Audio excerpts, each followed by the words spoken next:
Hi, this is Keith Brooks. This is what my real voice sounds like. I, as a creator, artist, and nunchuck enthusiast, enjoy giving myself challenges, like solving puzzles, writing screenplays, or paying my water bill.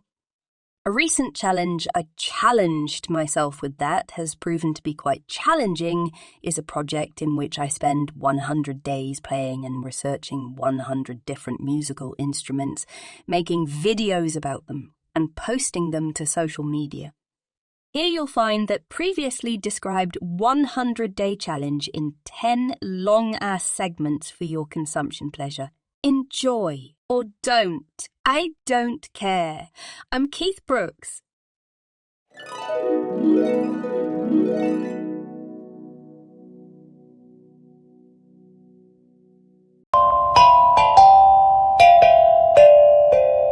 Hi everybody, thank you so much for joining. Today we're going to be talking about this motherfucker. This instrument is known as a steel tongue drum or a Hank drum or a tank drum. And we're going to talk all about all of those different meanings momentarily. See, this is an idiophone. It's these tongue grooves. These are semi-separated from the actual metal of the instrument to give it a different notation. If we extend these grooves or tongues in any direction, whether it's out this way, whether it's back in this way, whether the cut is deeper, it changes the pitch and the tone of the instrument. This instrument is an old idea. It is a relatively new instrument in of itself. Resonate. That's pretty fun. It is based on something called the slit drum. And the slit drum is one of the oldest drums we have. I have one over there. We're probably going to talk about it in an episode. System of parallel thinking. All parts of the world came up with the idea of a slit drum. It is a piece of wood with a specific slit in it, much like the way these tongues are, that delineates different sounds in the wood itself. There is a popular Aztec version and there's an African version, which I think is what we're going to be discussing. This instrument takes a lot of inspiration from that, but also the whale drum, which was invented in 1990, and the tambira, which was invented a little bit after that. It also takes heavy inspiration from the handpan or the hong that we already discussed, which was invented in roughly 2000. In 2007, Dennis Havlina, an American musician, came up with the idea of this instrument. Now, originally, it looked very different than this. He made this original idea of the steel tongue drum out of a propane tank. God damn it, Bobby. He took a propane tank, he flipped it around, cut it in half, and used the bottom as now the top and cut the tongues into it. Originally, the instrument was massive. Over time, he shortened it to be roughly the size of this. Tuned a lot of different ways, whether it is chromatic or diatonic, generally pentatonic. This one specifically is a diatonic tuning. It has little numbers to demarcate the specific notes so you know where you're playing, but those numbers can be removed, but it just lets you know this is the 1 tone, this is the 3, this is the 4, this is the 2, the 6, the 7, the 5, and this is the 7, and there's another octave, right? So it spans 1 octave. You can play it with your hands, but you can also play it with mallets. Now, again, the same as always, the type of mallet you use changes the sound drastically. If we have a full wooden mallet, right? Versus if we have a rubber mallet, right? But we can also do the same thing of sort of trying to dampen the instrument.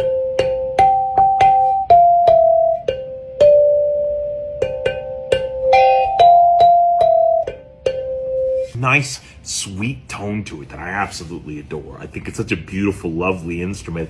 And again, a modern idea, but sort of taps into something that we instantly think is ancestral. And maybe because it does derive itself from instruments like the gamelan, instruments like the slit drum. All of that sort of stuff is where it's taking inspiration from. But it shows us, too, that our musical indulgences and our musical ideas aren't necessarily new, but aren't necessarily recycled either, but they're a progression. It's a constant development. This comes from that, which comes from that, which came from something before it. And it's this constant construction, building layers on top of one another. And I love that. I love that anything we make isn't necessarily just ours, but instead it's the next thing in a long line of sounds that humanity has been building ever since the beginning. I think that's a fun way to look at life. We're a part of something bigger. That's pretty cool. Want to hear some great music using this instrument, then I highly recommend this YouTube channel called Soothing Kim Steel Tongue Drum. I think it's maybe Soothing Kim Tongue Drum, whatever.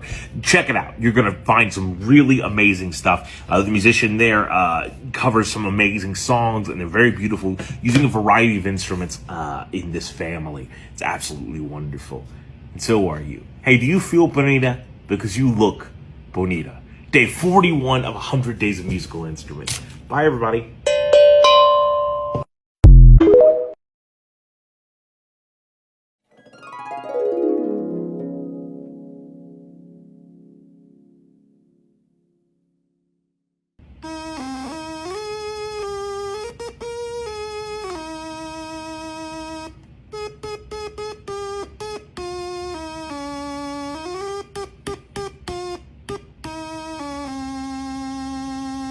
Hi everybody, thank you so much for joining us. Today we're going to be talking about this motherfucker. Right here is what's known as a stylophone. It's an electric instrument that replicates to a degree the idea of a piano, often marketed as the first pocket synthesizer. I think that's kind of true. It falls into the synthesizer category. A circuit board down here with a stylo, thus the name stylophone. It allows you to touch the keys and create an electrical current, thus producing sound. Remember, all sound, all music is just science, and this is taking that to the next level. Created in 1967 by British musician and inventor Brian Jarvis, this instrument was super popular in the late 60s and 70s, used by all sorts of musicians, from John Lennon to David Bowie. In fact, this is the Bowie edition of the instrument, something his estate put out years after his death. It continued in the early 70s, but in 2007, the son of the original inventor, Ben Jarvis, that's the son, redistributing old ones and even creating new ones, which is what led to this model. Now, they don't all look like this. Some of them are more square. There are often circle ones, different various functions that can be produced with them. So they all will have the circuit board as you see in front of you, not always in the chromatic piano shape, but you get the idea. We're covering a little bit over an octave there. They all have the stylo, but then that's where things start to alter model by model. So on the bottom here, we have a little switch that allows me to change from different octaves. So I'm just going to play a C. That's one.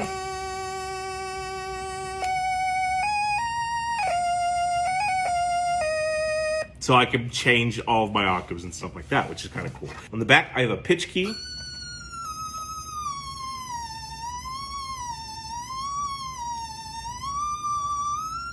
Makes it sound more like a controlled theremin, but that's kind of fun.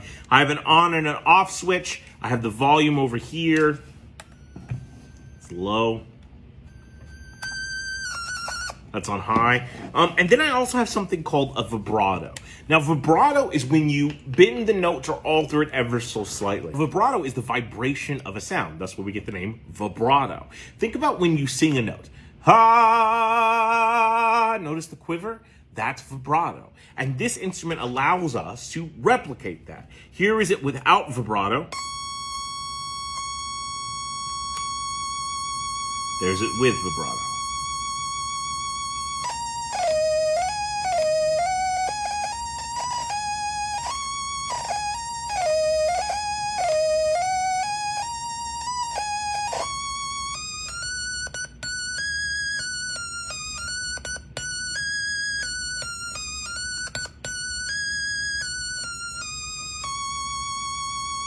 Playing generally, I like to make it sound as legato as possible. Legato is a Italian phrase that in terms of music means connected. It means together. And by doing that, I'm not picking up my stylo at all.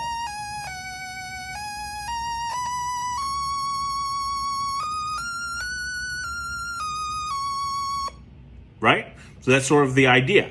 It's all connected, it's never ceasing, it's ever flowing. The opposite of legato is something called staccato. So I could play the same exact song, but I'm going to take my pen away for every single note.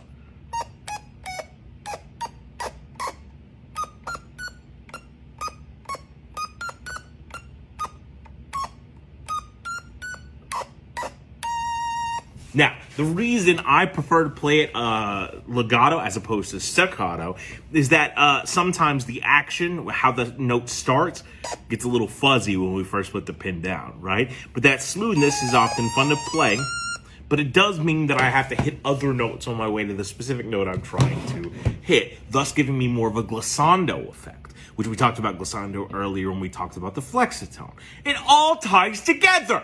I think oftentimes when we're talking about musical instruments, there's three schools of thoughts that most people have. One, they don't even pay attention to what the instrumentation is. Two, they only notice when the instrumentation is lacking something they think it needs. For example, this song's, I don't get it. Where's the guitar? Where's the vocals? It's not really a song unless somebody's singing or whatever. And the third thing is we often think of a song as specifically belonging to one instrument. We associate Piano Man and we think, well, that's a piano song, even though there's a harmonica that's making a lot of fucking noise. Or even, any Elton John song, I instantly think that's a piano song. Any Jimi Hendrix song, I think of that as a guitar song. There's a predominant instrument that happens there. And I think because that exists, a lot of times we sort of generalize all instruments to thinking that in order for them to be operative or useful to us, they have to have the capability of becoming the predominant instrument. And it might be difficult to make something like this the predominant instrument, but what if we don't think that way? What if instead of thinking in music in terms of something dominating the sound, we think of it more the way we should cook? Spices. Every now and then, I like something that has a bombastic, clear-cut flavor that just hits me in the back of the palate. But oftentimes, the more delicious food is something that's more complicated. That I get a hint of something here, I get a hint of something there, and together they're working in harmony to give me all this nutritious goodness that I didn't even know could be possible. It's the idea that our ingredients can work hand in hand. I love chili. It's favorites. It's an easy meal to make. But it's awesome because everybody's playing their part within the stew that it is, right? The onions add a certain crispness to it. The beans add some protein. The beef adds this savory aspect to it. And the spices are bringing a kick to it. So every single piece can be tasted. And I love that idea that everything is contributing by its own strengths and skill sets. And the xylophone reminds me of that, right? Anytime we're adding a song, we're putting a song together, we're looking for those spices that accentuate it even more. What can I add here that shines? But doesn't have to shine throughout the entire song, but this is its little place to add that je ne sais quoi. That brings me to my recommendation today. If you want to hear some great music using this instrument, I highly recommend you listen to David Bowie. If you're looking for any track in specific, it's Space Oddity. Space Oddity is the song that put this instrument on the map. David Bowie's quintessential first big hit, and it is absolutely a phenomenal song. Go back and listen to the song and see if you can catch where this instrument is being played. He uses a lot in his early albums and a lot in his later albums. Thanks so much for tuning in today, and for every day that you've tuned in, or for any day that you will tune in. And just thank you for being you. Day 42, the answer to all the great important questions of life, of 100 days of musical instruments.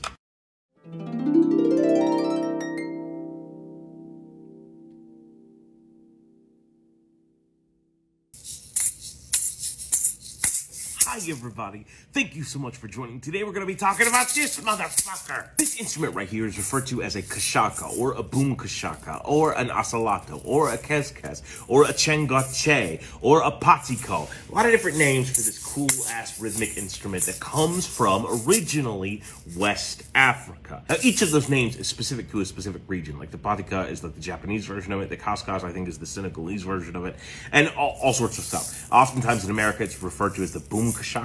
Kashaka is the typical name that we're using for it, and here's what it is. When originally created, it was two gourds with beans or beads inside of them attached by a string. So maracas on a nunchuck is the basic idea. Now it's used as a rhythmic idiophone. Now it's used as a rhythmic percussive instrument for all types of music, mostly folk music itself. The reason I know about this instrument, not because I'm super cultured, was because I had to use it in physical therapy. A fucked up hand, I don't know if you can see part of that. I tried to interrupt a dog fight, right? And through no intentions of the puppy, the puppy bit through my hand. and I had to get 27 stitches in my hand. I lost the nerve endings in 3 fingers, all of that sort of stuff. And for a while, I couldn't move my hand. My hand was just sort of like in this state all the time. And still to this day, it'll go through like tremors and like just seize up on me. But you've seen me play a couple of instruments now with it, whether it be the guitar, the banjo, the bass, whatever. It's gotten most of its usability back. But part of the reason is from this. The physical therapist I saw highly recommended this instrument. Look at these massive balls I have. Sort of how you can utilize the instrument and how you play it. You're gonna wanna take one of the balls, put it in between the index and the bird finger with the string taut directly afterwards, right? And we want the ball to come, excuse my cat scratches, to the middle of our arm, right? That's the basic idea of how we're playing. Now, if I'm holding both balls, I can shake it. But there's a couple of different things that can happen here. I'm shaking it closed. This is called open shaking. Closed, open, closed, open. And we're getting a little bit of a different sound. Oftentimes when people are playing this, they're playing with 2 versions. And it really challenges your ambidextrous nature. I only have one, I lost the other. But you can also hit them together as you're shaking them. But the big main feature is the idea of the swing that happens. So what I'm gonna do, again, held between those 2 fingers. So no matter how much I pull it, it's not gonna go. I am just going to twist my hand like that, but give it a little bit more force.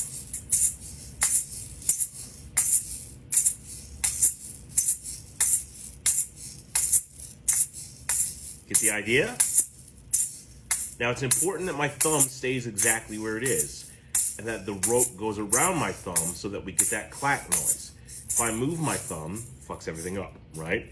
So it's an idea of how you can keep our rhythm. I wanna swing from the chandelier, chandelier.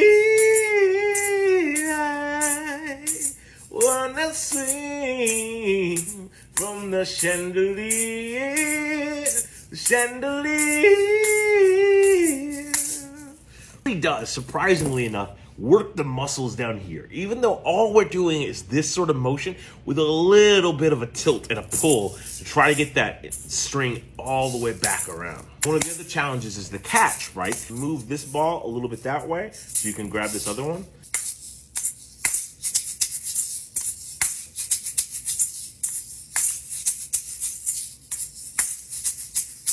For me, it was kind of crucial in getting my dexterity back. Trying to learn again how to use something that I thought I would never have access to. One of my favorite things about music is its ability to lift you. Look, I'm down today. I just feel sort of run down, just a part of the, life. But sometimes singing a melody or focusing on a skill set can realign us. It can make us forget about our worries. Look, I again, my day job is acting. So much of acting is about like the homework that you do for your own character, like figuring out their objectives and motivations, where they're from, all that sort of stuff. It can be a very self-serving thing until you actually get into a scene and you can focus on the other person and you can focus on how you're listening to them and how you're pushing their buttons and all that stuff. Then that gives you something to take your mind off all of the worries and all of the doubts and all the struggles and all of the uncertainties and insecurities. I often find that music can do the same thing. If I just get caught singing a melody and feeling the endorphins that releases, or just concentrating on trying to make this rhythm as simple as it is, and these can get super fucking complicated, and I'm not good at the instrument, but trying to concentrate on keeping that going and trying to keep it at an even pace. The reason that so many different musical arts and musical instruments are incorporated into different forms of therapy, whether they be emotional therapy or physical therapy, it's because there is a benefit to them. Music is a beneficial thing to us all. And this is a perfect example of that. If you want to hear some great music using this instrument, I highly recommend Invar Heyman. She's a fantastic musician, plays all sorts of instruments, but plays a lot of this. Go check her out. I think she refers to it specifically as an asalato. She has demonstrations of it. She has tutorials about how to learn how to play it, all sorts of stuff. Go check it out. It's absolutely worth it. and you're worth it as well. Thank you so much for joining day 43 of 100 days of musical instruments.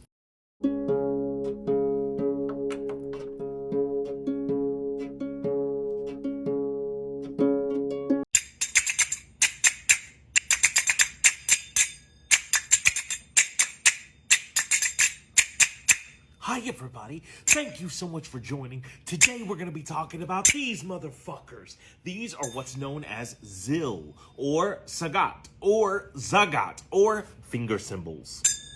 These are a part of a specific musical family that we haven't really discussed yet, and that is something called clappers. I believe that clappers date all the way back to ancient Sumer, and the idea is they have two like substances that you just hit together, sort of like that.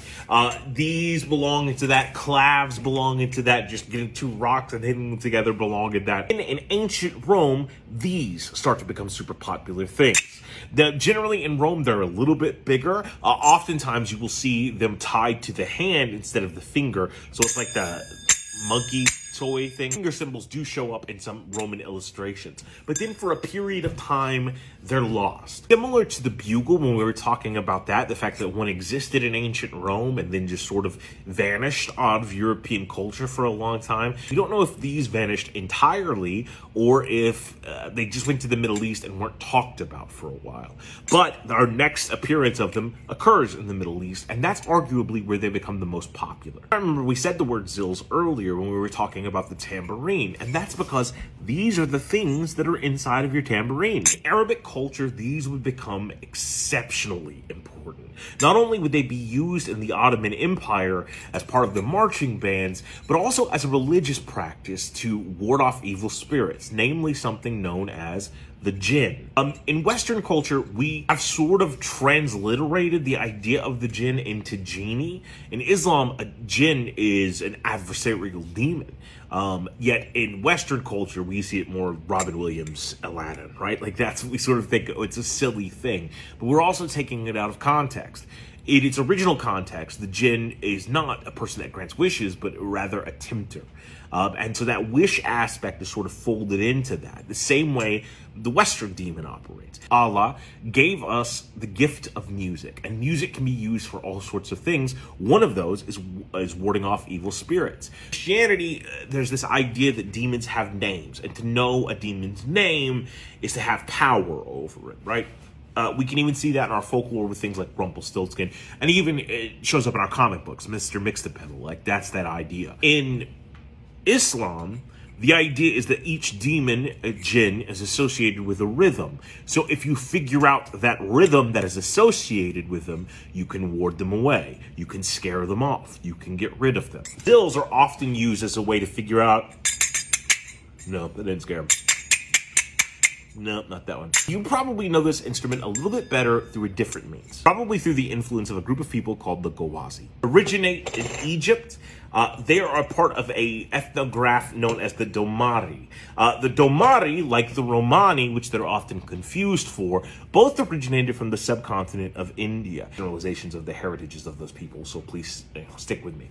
The Romani went upwards and outwards, right? So going through Asia and through Europe, the Domari went south. So going through Asia, but then into Africa. Their cultures are very similar, but have their own unique different practices. In Egypt, the Domari were often seen as a lower caste of people. Legend says that in Egypt, Upper Egypt to be specific, Upper Egypt is not North Egypt, but it is further south, it is up the Nile, that idea. Aristocracy would demand sexual favors and entertainment from the poor.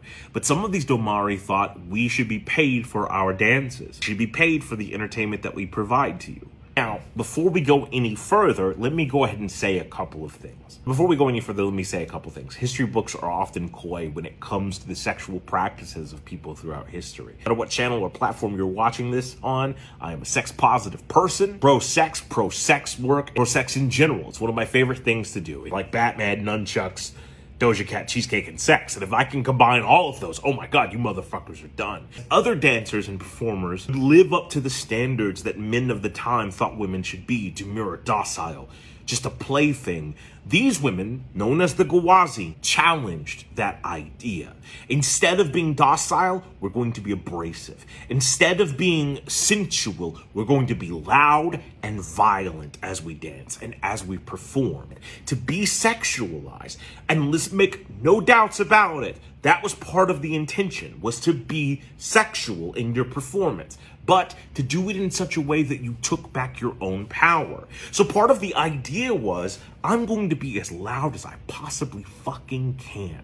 These were introduced. This idea of, I'm gonna hit these over and over again. I'm gonna put cymbals all over my body. I'm going to shake my hips like a wild woman and stare you in the eye the entire time I'm doing it. Gwazi had a basic uniform and it covered the entirety of their body.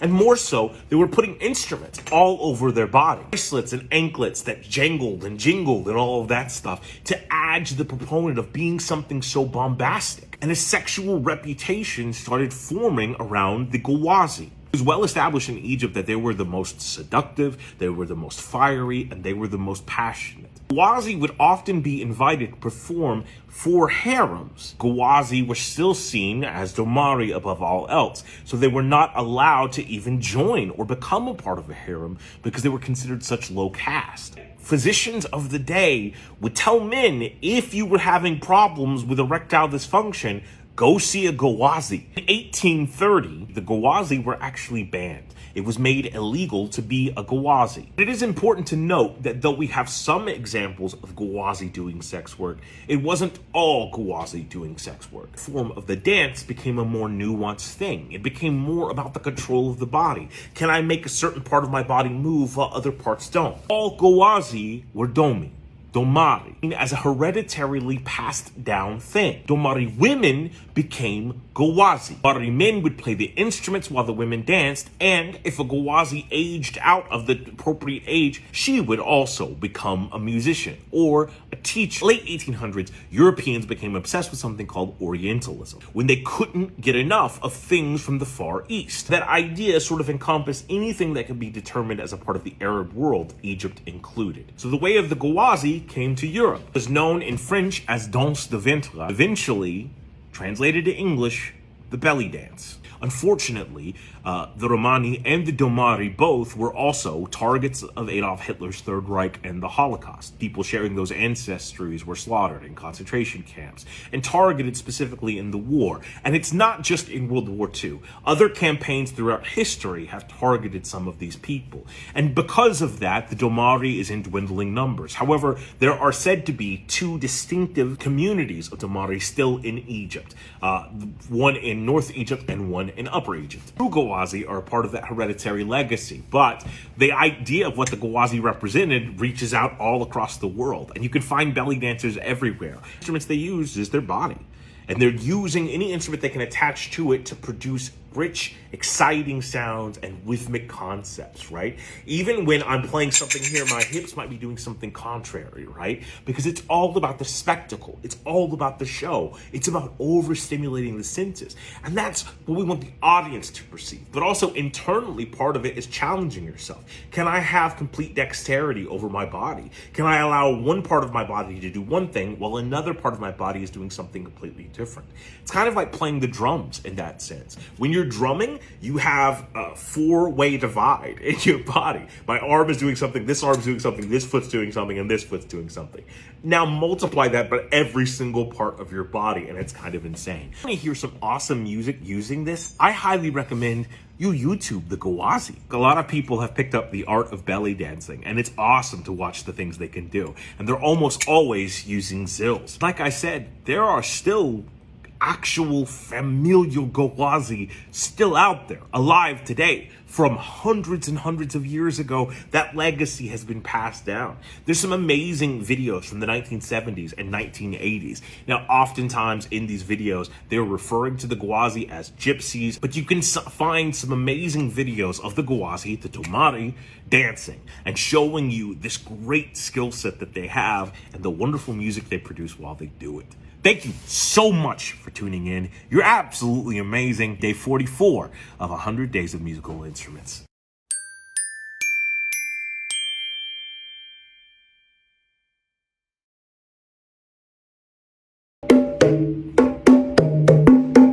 Hi everybody, thank you so much for joining. Today we're going to be talking about these motherfuckers. These are what's known as bongos. This is an Afro-Cubano instrument, an idiophone, a membraphone, because we're striking the membrane. And I'm playing them incorrectly right now. The idea of them is that you're supposed to be playing them between your legs.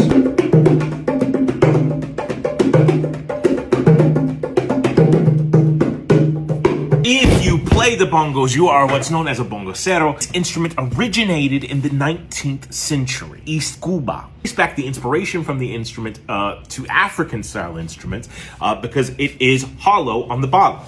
The open-ended drum is generally a sign of African heritage, but it's believed that these come directly from something called the baku. Now, the baku were much bigger instruments that these are sort of the quartered down versions of. There's a slightly bigger version of this called the bongo de mante that's still used to this day in Changui music, but Changui is not as popular as some other music that you might have heard this in, whether it be son cuba music or salsa music. The name is believed to come from the Bantu, which is an African language word, gumbo, which is the word for drum in Bantu. And the way we get from ngombo to bongo is something called metathesis. Metathesis is when we change the letters of a word casually throughout time until we form a new word. And this happens actually all the time. There's tons of English examples. So think about the word horse. Used to be hras, and then we put the R in a different place. Bird used to be brid, and we put the R in a different place. Ask used to be axe, and then we switched the S and the K, and some people often switch it back, which is just an influx and an evolution of language as it's known. Eventually found a formal recognition. There are still some that we think are in the process of doing that,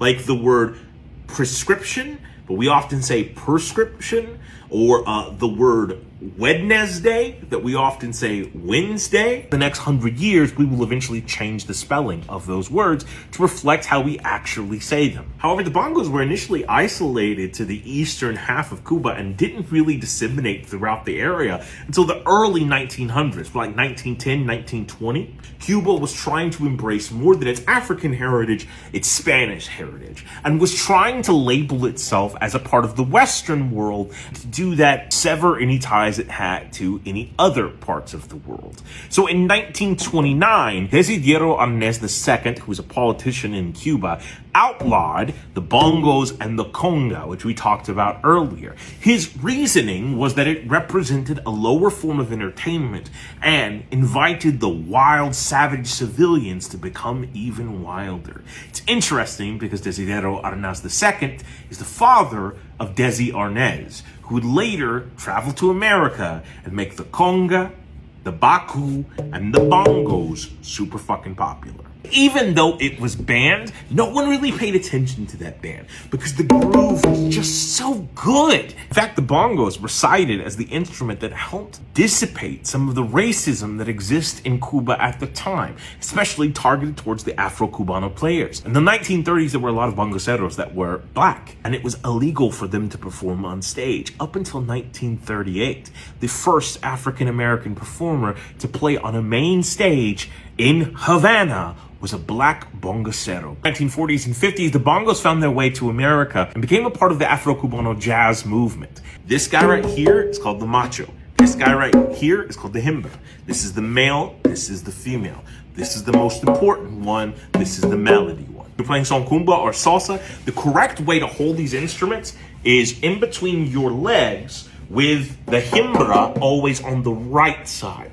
Now, if you're playing Chongui, which is what we use the bongo de mante for, you flip it around. So the hembra goes on the left leg and the macho goes on the right. Make sense? Cool. Initially, these instruments were made with calf skin, which sounds fucking terrible. It makes me sad to think about it, but they were tuned by fire. You would run a flame over the instrument to tighten the skin once it had been set in place with oils and glue. This instrument is the backbone of a lot of Cuban music, and because it's the backbone, it's often used to play something called an ostinato part. Ostinato is Italian for stubborn.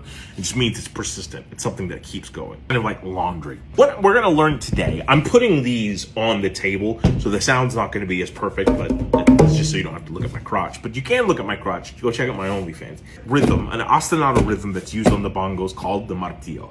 So the martillo means hammer, and so this is a basic rhythm, the most used bongo rhythm there is. But in order to learn it, we have to learn 4 different types of strikes that we can use. Now, there are a plethora of different strikes and different hits, but we're just going to sort of play through 4 of them that are included in the martillo.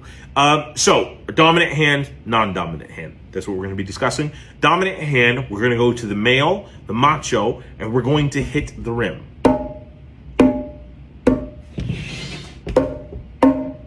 Hear that? Okay, so that's considered rim open. Then we're going to go to the female, and we're going to hit the rim. Rim open female. Got it? Now, we're going to use our thumb or our fingers to do an internal strike. So I'm aiming right for the center. Right? Okay. Now, I'm going to hold my thumb there and still hit the rim of the male.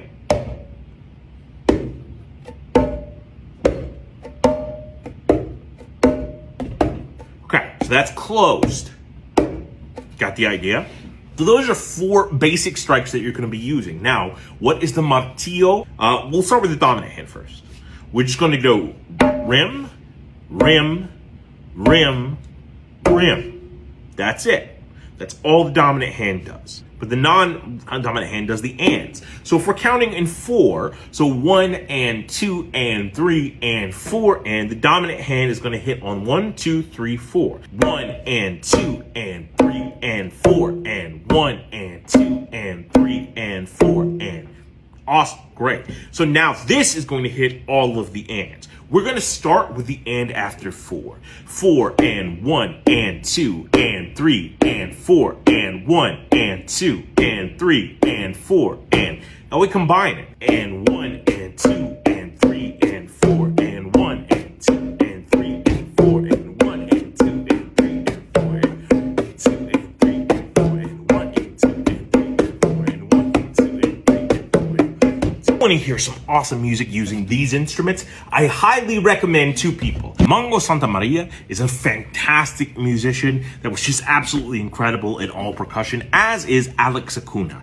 Alex Acuna is phenomenal to watch on YouTube. He has his own line of bongos that are like the industry standard at this point. They're absolutely incredible. You should go check them out because they're just super fun. You know what else is super fun? You. I just love the creative things that you do with your life and all those amazing things that you've been working on. Congratulations on how great you've been doing with all of them. You know what I'm saying? Thank you so much for joining day 45 of 100 days of musical instruments.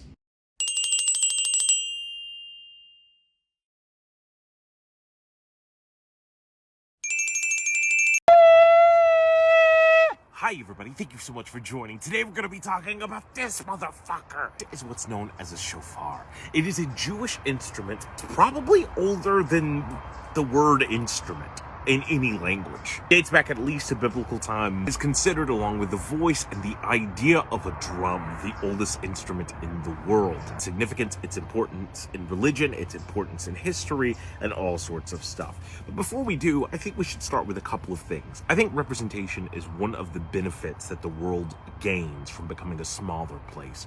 In the age of the internet, we become ever more aware of all the different people and the different groups that exist out there. And I think one of the failures of education is that lack of representation. And not just with ethnicities and cultures, but also with divination of religions. I grew up in America in the South, and we're taught a fair degree about the different denominations of Christianity, or at least that they exist. But I grew up with the idea that Catholicism was only one church, when in truth, it's multiple churches. I grew up thinking that Judaism was one monolithic faith, when in truth, it is multiple sects of Judaism, all with differing ideas. At best, we were arguably taught that there were 3 different branches of Judaism, but even that ignores Kabbalistic ideas. Now, it would be impossible in a public education system to go through some of that, and even fucking harder to do it in a TikTok video. But we are going to talk about Jewish faith in some generalized degree. This instrument is used within the Jewish faith to celebrate and commiserate special significant moments. Every day of Rosh Hashanah,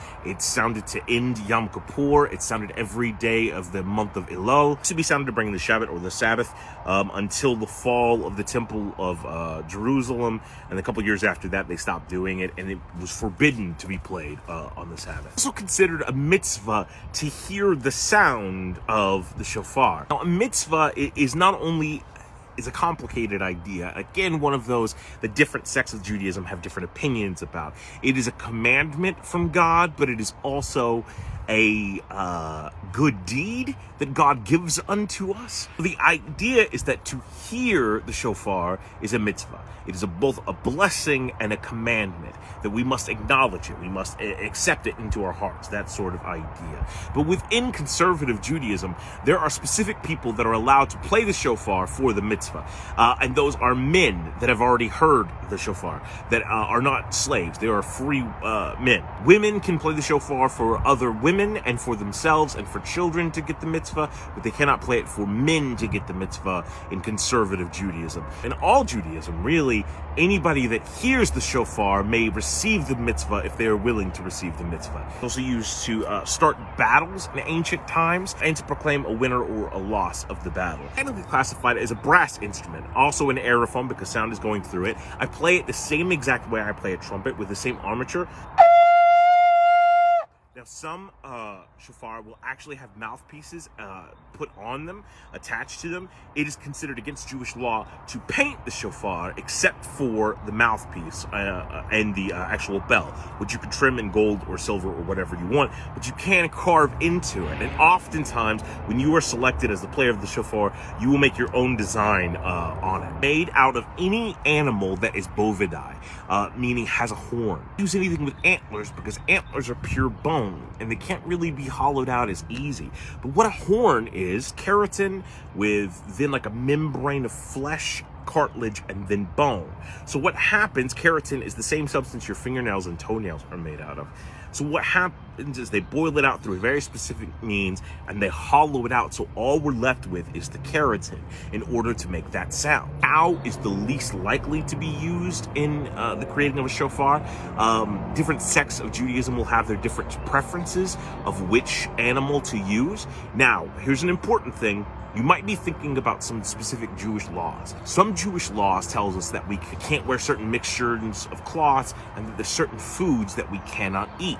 This latter law is called kosher. It doesn't matter if the animal that you make the shofar from was kosher or not. Because again, you are not consuming the animal. Even though it is touching your lips, you are not consuming it. Orthodox Judaism, you're even required to have a different fork for dairy products and for meat products. But again, that all takes place within the process of eating. I'm not eating here, I'm playing a musical instrument. More importantly, and I think this is a very important distinction to make, and I kind of think it's a beautiful one. The reason it doesn't matter whether or not this instrument is kosher is because the instrument is not the holy thing.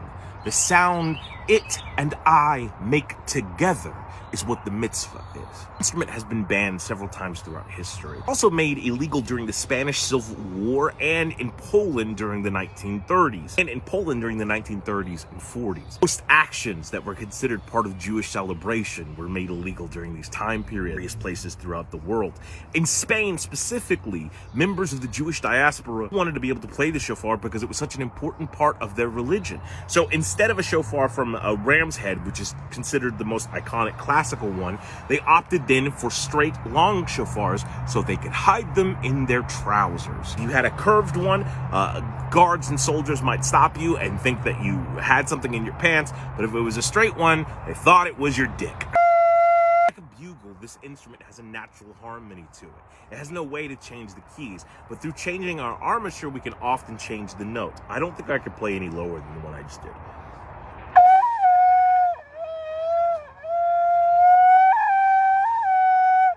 Play a little bit higher, but that's about it. To this day, amongst the Jewish people, this instrument is used in forms of celebration, whether it be the inauguration of the president of Israel, the falling of the Berlin Wall, the one that fucking pulls at my heartstrings, May 8th, 1945, when word spread that the Nazi regime, the Third Reich, had fallen. It is reported that Jewish elders from all across the world stood outside of their houses and blowed the shofar to celebrate the end of the war. That brings me to my recommendation of the day. Hate crimes have been on the rise. And there have been many targets of it, from Asians to the LGBTQ, to African Americans, and to our Jewish brothers and sisters. So today, I ask you to go to standuptojewishhate.org. It is a national campaign that's here to bring awareness to the dog whistles of people that use words like globalist and Zionist as just pseudonyms for their anti-Semitic attacks. This world can be a beautiful place, but only when we stop all of our bullshit. Thank you so much for tuning in day 46 of 100 Days of Musical Instruments.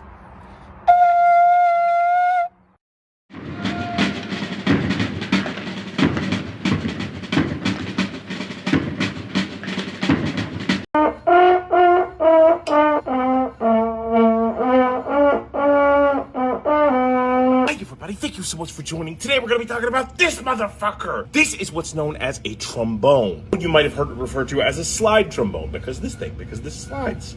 It needs valve oil. But yes, it slides still. It is a member of the brass family, also an aerophone. I'm putting wind through the instrument in order to make it play. It's got the same sort of mouthpiece that we saw with the bugle, that we will see with the trumpet, that the baritone uses, tuba, all sorts of instruments within the brass family. I make an embouchure very similar to it. Because it doesn't have buttons or valves, doesn't mean we can't change the pitch of it. Instead of using those basic formats, we change with different positions. Where we slide, the trombone slide alters what the pitch is, right? So if I'm here, this instrument dates back to the 1400s. Specifically, the earliest mention we have of it is in 1490, when it's referred to as, and I'm not making this up, a sackbut. That's what this instrument's initially called, is a sackbut. We often see it referred to as well by the German name, the Posaune, or the Konzertposaune. But it thrives extensively as a heralding instrument used by different sorts of military groups. You know, when you often see in cartoons where people go, bah, bah, bah, bah, bah, bah, that sort of idea, the trombone was used for that a lot during the Middle Ages. But it's kind of a wonder that the trombone stuck around, because it never really was a popular instrument. A huge thing of the time, especially in the 1700s and the 1800s, when we get the different ages of classical music, from the classical period to the Baroque period to the Romantic period, a lot of different city orchestras, or brass choirs, or marching bands. And cities, especially in Europe, sort of earned their status by having these wonderful civic bands that could play. But the trombone was considered such a specialty instrument that whereas every other musician would have their instrument provided to them by the government, you had to bring your own trombone, which was a weird fucking thing. This didn't stop composers from writing music for the trombone. In fact, Beethoven has a shit ton of stuff that utilizes the trombone. But one of the problems was that people couldn't settle on what tuning the trombone should have. And there are many different variations of this instrument. There's a tenor trombone, there's an alto trombone, there's a bass trombone, there's a contrabass trombone. But back then, there were even more. So the idea of what the range of the trombone was hadn't really been classified. And because that range hadn't been classified, nobody knew what the fuck to do with it, and they couldn't all agree. Over the centuries, it started losing more and more popularity. Plus, you had to go pay for it yourself. What a pain in the ass in this economy with gas prices. And when the turn of the 20th century happened and people were on the inevitable march towards a world war, civic bands became less popular. People didn't have the time or the money for orchestras. They definitely didn't have the time to buy their own trombone. They didn't have brass choirs. None of that was really popular at the time. But the thing that saved the trombone and made it a household instrument was public schooling. With the collapse of civic arts on a communal level, people in charge of education, especially in the United States of America at the time, saw it as education's duty to give to these students the culture that they were being deprived of. So school bands became a mandatory thing all throughout the United States of America. So you don't have 19 kids playing a fucking trumpet. We gotta assign instruments, and this was one that got assigned. Through this, the three most popular variations of the trombone really solidified. That would be the alto, the tenor, and the bass.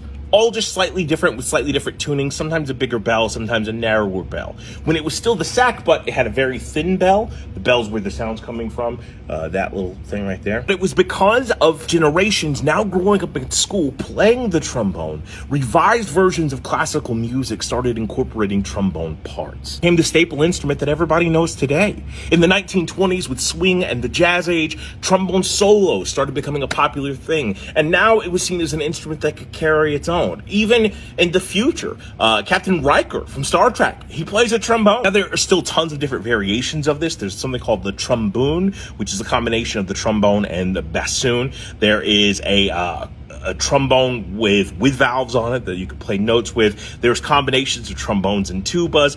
There is a French variation from the Middle Ages called the bouchin, spelled B-U-C-C-I-N, that has like a snake's head that is the bell, which is fucking dope as shit. So a lot of cool different stuff. But the classical trombone, as you see before you on the pile of records, is an absolutely phenomenal instrument. Slide trumpets and even a slide tuba. This slide element makes it one of the most unique aspects of what we consider modern orchestral sounds. If you want to hear some great music using this instrument, then I highly recommend you listen to J.J. Johnson. J.J. Johnson was a jazz composer and a trombonist who does amazing solo stuff with it. Thank you so much for watching day 47 of 100 Days of Musical Instruments.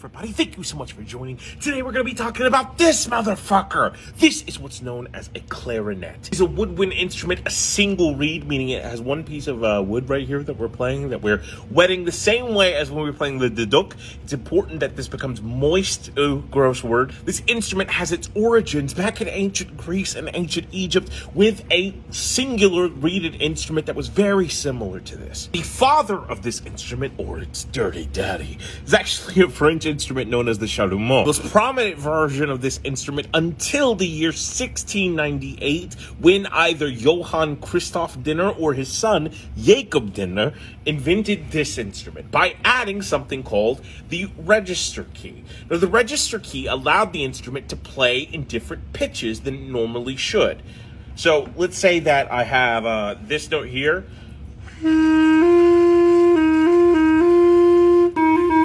Originally in 1698, the clarinet only had 4 note holes and then the register note. But over the years, more and more holes and intricacies and valves and stuff like that. I think there's a clitoris over here. A lot of shit was added to the instrument to make it the instrument that we know now today. But that took hundreds and hundreds of years. The name clarinet derives from Provençal. Provençal is a Romantic language spoken in the south of France and now in parts of Italy and Spain. Combination of their word clairon, which was the word for oboe, and then the French diminutive of et added to that to mean little oboe, clarinet. Modern clarinet, because of the idea of the register keys, can play in 3 different registers. What does a register mean? Well, it's what your uncle had to do in order to live.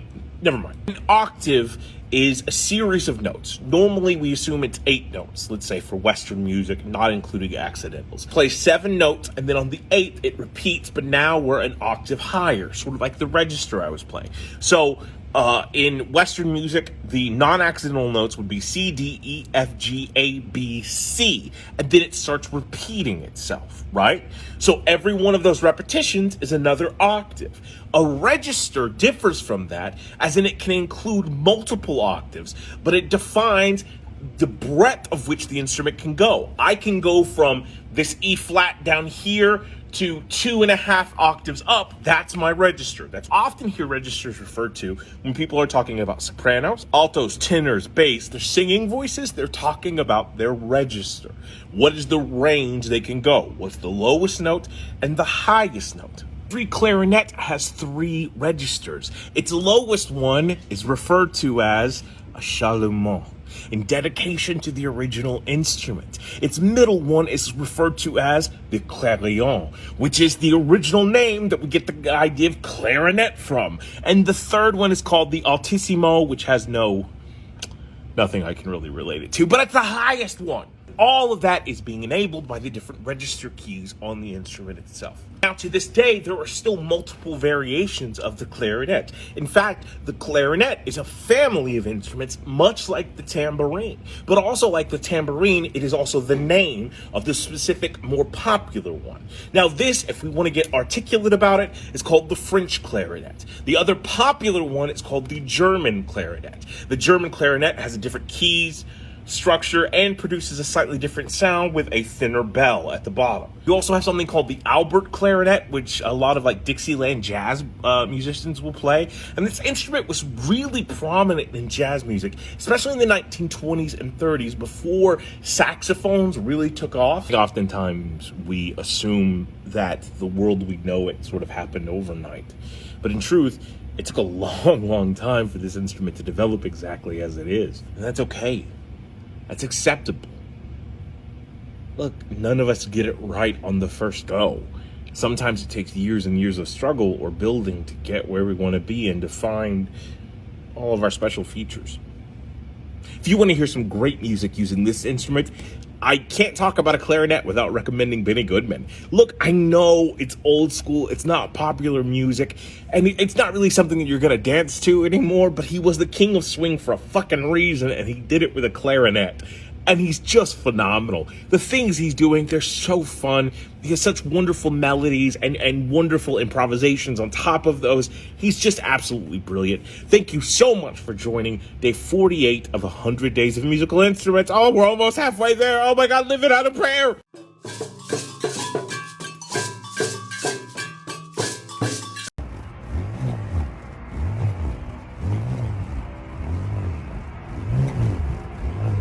Hi everybody, thank you so much for joining. Today we're going to be talking about this motherfucker. This instrument is known as a bull roarer, or a thunder stick, or a pudedua, or a turndun. A lot of different names for this instrument. It's an aerophone, a piece of wood attached to a rope, attached to another piece of wood that I just twirl the fuck around and it makes a scary noise. Through parallel thinking, tons of different cultures came up with the same idea of this instrument, whether it be the Aztec, the Egyptians, the Dene, a Maori, the Aborigines, or the Grecians. The oldest record we have of this instrument is one from 19,400 years ago, found in the Ukraine.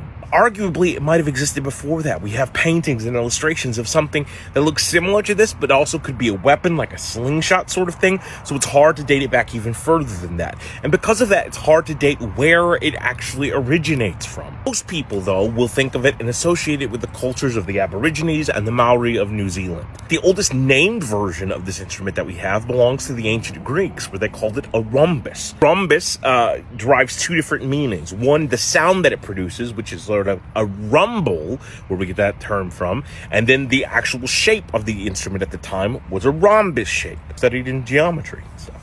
So, see, math comes back. But again, the most popular versions of this instrument that people often think about are the turndun, which is the Aboriginal version, and the pudedihua, which is the New Zealand Maori version of this instrument. And we'll talk about those right now. So very similar to the didgeridoo, which again is an exonym for that instrument, but the turndun, according to the Aboriginal people, is a holy instrument. And because of some conservative views of the Aboriginal communities, it is forbidden for females or children to play it. And oftentimes, in specific parts of this culture, is forbidden for females or children to even hear that instrument, or for uninitiated men to hear that instrument.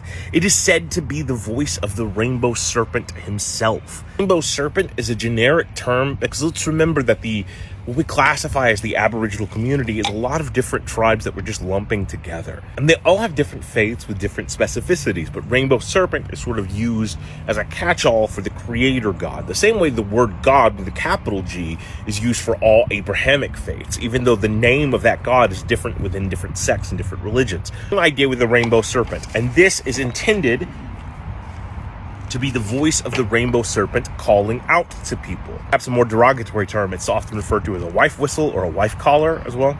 It's so sacred that a lot of Australian bands, when they're trying to reincorporate the sound of this instrument, instead they'll use something called a play roller, which is just a ruler attached to a string, doing anything and all things to avoid actually using the bull roarer. Polynesian descended Maori of New Zealand, it's called the pudedihua. It is a sacred instrument, as in it is a part of their people and a part of their culture, but not with religious restrictions. In fact, there's some great videos of some amazing female pudedihua players that are showing you how to utilize the instrument. Generic term to cover this instrument in its entirety is bull roarer or thunderstick. A lot of different cultures will refer to the instrument as that because it does produce this noise, right? Because of that, it was used for several different religious ceremonies to celebrate things, to hearken someone's death, to initiate war, and much like drums in African cultures, to communicate across long distances. It doesn't have the flexibility to produce symphonies, but it is a cool cultural thing that is older than I can actually conceive. If you want to hear some great music using this instrument, I highly recommend you check out Henry Cowell. Henry Cowell wrote something called The String Quintet with the Thunderstick. It's a classical piece of music that uses, I think, 2 cello, 2 viola, and a violin in this. And it's absolutely fantastic. It's weird, it's beautiful, it's super cool, and so are you. Thank you so much for tuning in. Day 49 of 100 Days of Musical Instruments.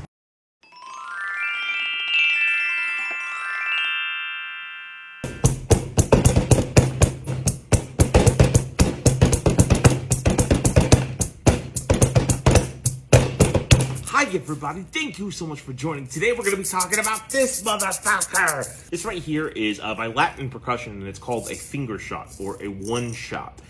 This is a percussive instrument that you wear on your finger while you're strumming a guitar, while you're playing drums, while you're playing djembe, any sort of thing that you want to do, or just here beating the shit out of a table like I am right now.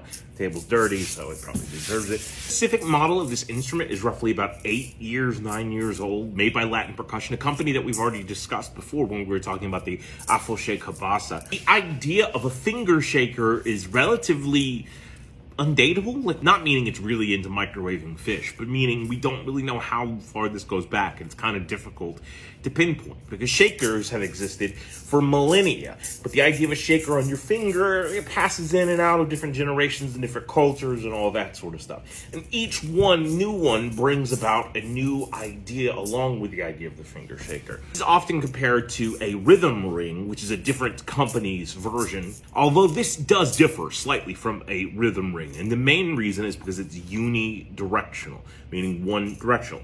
Only when my hand goes down that the sound is activated, because I'm throwing the sound. You don't hear something called the backbeat. Now, in percussion, backbeat has like 19 different meanings, but specifically here, what we're talking about is something that we first discussed when we were doing the maracas early on in the series. Maraca, boom, and then it's coming back. Before I reset for the next beat, I'm still hearing the beads inside hit the walls. So it's giving me secondary beats. The rhythm ring does the same thing. The one shot, however, does not. And as far as history goes of the instrument, that's pretty much all I fucking got. I need an easy friend, I do. Within it and I do. Think you fit those shoes, I do. I need you to have a clue, and I'll take it any while. You hang me out to dry, but I can see you anytime I'm free.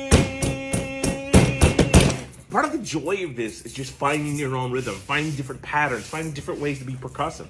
So let's say we do, I'm adding a guitar pick on my finger just so I get a bit of a sound to it.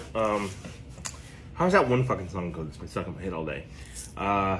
Children behave, that's what they say when we're together. Watch how you play, something, something, something, something, running just as fast as we can, trying to get away into the night. When you wrap your arms around me as we tumble to the ground, and then you say, I think we're alone now.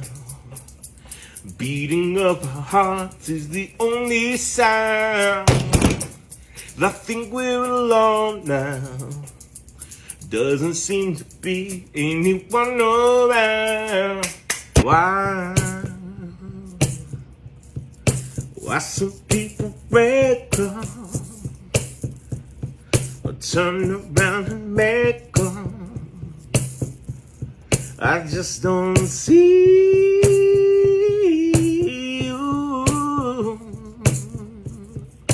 You would never do this thing to me.